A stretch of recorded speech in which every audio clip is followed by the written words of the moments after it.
അങ്ക പാரு കണ്ണ ശൃംഗാരം പരിപരമ്പര ദൈവങ്ങളെ നോം എന്തായി കാണണേ? ഇവനിത് ഓവറാക്കും ഭയാനകം. ഡോക്ടർ, ഇതുവല്ല മാനസിക രോഗം എന്തെങ്കിലും? അതും അങ്ങോട്ട് സ്ഥിരീകരിക്കാൻ പറ്റില്ല. ബീഭത്സം. രാജിയേട്ടാ, ഇവിടെ അരുതബു അരുത്. കരുണം. ഇത് കുറച്ചോറല്ലേ? അത് വെറും ആക്ടിംഗ് ആയിരുന്നു, നിനക്ക് മനസ്സിലായില്ലേ? അയ്യോ, ആക്ടിംഗ് ആയിരുന്നു, മനസ്സിലാവേ ഇല്ല. ഇതുപോലെ ഇനി എത്ര എണ്ണം ഉണ്ട്? 2 എണ്ണം കൂടെ ഉണ്ട്. രൗദ്രം. ഇതൊന്നും കണ്ടിക്കാൻ പറ്റുള്ള ഞാൻ പോണേണ്. രതീഷ് എഴുന്നേക്ക്.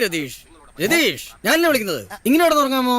രതീഷ് പറയണ്ട, ഞാനത് ഇവിടെ എന്തോ തപ്പന്നെ. എടാ, മികച്ച നടനുള്ള അവാർഡ്. അയ്യോ, അതൊന്നും വേണ്ട. എണീച്ച് പോടാ. ഞാൻ ഇവിടെ വെച്ച് അവസാനിപ്പിക്കുകയാണ്.